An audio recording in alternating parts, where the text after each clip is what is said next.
Hello. हाँ, अस्सलाम वालेकुम। वालेकुम सलाम। मैं माफी चाहता हूँ इसके लिए।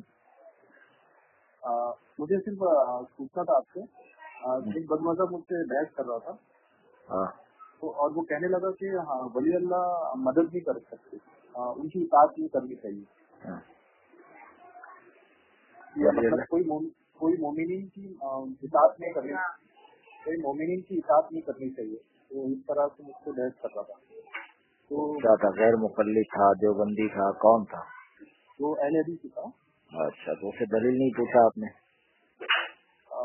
वो कुछ दलील दे रहा था, एक 5 मिनट की एक आयत बताई कि उसने इताअत करो अल्लाह की और रसूल की।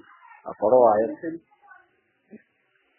आयत पढ़िए, तर्जमा मैं खुद कर लूंगा, आपको मैं बताता हूँ ना उसके हिसाब से।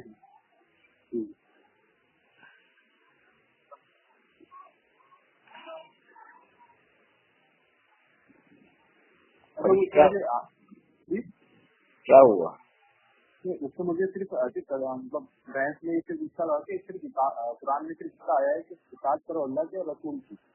नहीं, तो इसके अलावा उसने कह दिया तो आपने कैसे मान दिया भाई? आपको मानना नहीं चाहिए ना, उसका कहा हुआ कोई। जी, मैंने सूरह माइदा की एक आयत उसे बताई कि उसमें ईमान वालों की इताअत मतलब मदद लेना जायज है। सूरह माइदा आयत नंबर 55 लिखा है। तो कहा कि मुझे और दलील चाहिए, तो कोई मदद चाहिए। देखो, मदद चाहना और इताअत करना ये दोनों बातों में फर्क है, समझे? पहले एक टॉपिक पर बात कीजिए, उसके बाद दूसरा टॉपिक आता है। अच्छा। हाँ, ऐसा कैसा आप एक वक्त में इस्तिमदाद पर भी बात कर रहे हैं, इताअत पे भी बात कर रहे हैं, दोनों अलग अलग चीजें ना। किसी का इत्तिबा करना एक अलग बात है, किसी से इस्तिआनत करना ये अलग बात है, और दोनों चीजों का प्रूफ हम उसको देंगे। लेकिन चूंकि पहले उसने आपसे बहस की है, तो उसने जो आयत करीमा पढ़ी इताअत न करने के ऊपर, तो वो आयत करीमा कौन सी पढ़ी उसने? उसने मुझे लिखकर बताया कि सिर्फ इताअत करो अल्लाह की और रसूल की, लिखे है कुरान में। हाँ, तो उसको कहना बेवकूफ कहीं के। सूरे निसा की आयत नंबर 59 है। रब ताला फरमाता, या अय्युहल्लज़ीना आमनू, है ईमान वालों, अतीउल्लाह व अतीउर रसूल, हुक्म मानो अल्लाह का और उसके रसूल का। फिर उसके आगे वो उलिल अम्र मिनकुम भी लफ्ज है। हाँ, तो इसका मतलब होता तुमने जो अम्र वाले हैं उनकी इताअत करो। तो यहाँ 3 लोगों की इताअत की बात कही गई, अल्लाह की, उसके रसूल की और उलिल अम्र, जो अल्लाह और रसूल की बात को बेहतर तरीके से समझते हैं। तो इस उलिल अम्र से मुराद कौन लोग हैं? तफसीर इब्ने अब्बास, जो सहाबी रसूल हजरत अब्दुल्ला इब्ने अब्बास की तफसीर है, जिनके बारे में नबी ने फरमाया कि 4 लोगों से कुरान सीखो। तो उन 4 में से एक अब्दुल्ला इब्ने मसूद है और एक हजरत अब्दुल्ला इब्ने अब्बास है।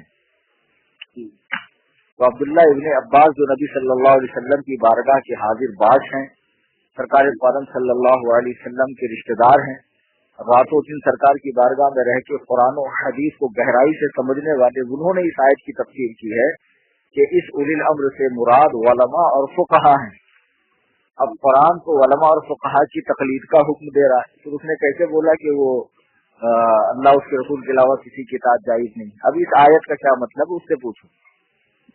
हाँ, तो ऐसा है कि अफतुमिनून बिबादिल किताबी व तकफुरून बिबाद, ये वहाबी देवबंदी आधी आयतों पर ईमान लाते हैं और आधी आयतों को छोड़ देते हैं।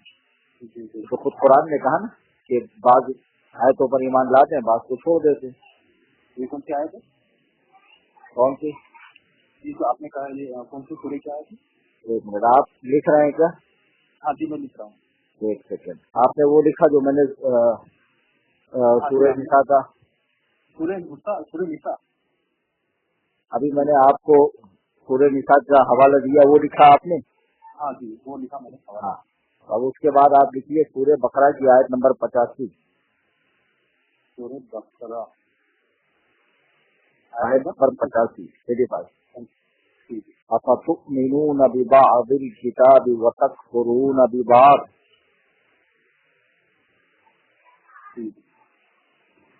तो अब उनसे कहो कि भाई तुम आधे कुरान पर ईमान लाते हो, आधे कुरान पर ईमान नहीं लाते हो, ये क्या मसला है तुम्हारा? जी जी जी सर। हाँ? तो कुरान कह रहा है कि खुदा के कुछ हुक्मों पर ईमान लाते और कुछ हुक्मों से इनकार करते हैं। जब खुदा ही का हुक्म है कि भाई वो अम्र वालों की इताअत करो, और एक नहीं सैकड़ों आए थे, मैंने एक आपको पेश किया क्योंकि जो उसने कहा ना वो उसने आधा पढ़ा है। जी जी अतीउल्लाह व अतीउर रसूल पढ़ा उसने, वो उलिल अम्री मिनकुम उसका बाप पढ़ेगा। जी सर। हाँ, और तुम भी अपने मुंह में जबान रखो, डिफेंस क्यों करते हो, अटैक करो ना यार। ऐसे वहाबियों के सवाल सुन सुन के हमारे पास रोते गाते आओगे जवाब दो जवाब दो, हम जवाब ही देते रहेंगे। तुम्हारे मुंह में जबान है, सवाल करो आगे बढ़कर, बहस करो, बहस करने के उसूल सीखो, उसको पहले पाबंद करो कि भाई तेरे मेरे बीच में ये चीजें दलील के तौर पर मानी जाएंगी। अब जब तू दावा करता है कुरान और हदीस का, तो कुरान और हदीस से दलील दे। तो पहले इताअत के टॉपिक पर बात करो। अब रहा इस्तिमदाद, इस्तिआनत, इस्तिफ्ता इंदल कब्र, कब्र के पास जाकर शफाअत तलब करना, ये सारी चीजें बात की बात है। ठीक है, ठीक है सर। हाँ, बाद में राब्ता करना 3 से 6 के बीच में। जी इंशाल्लाह। चलो, शुक्रिया। अल्लाह वालेकुम।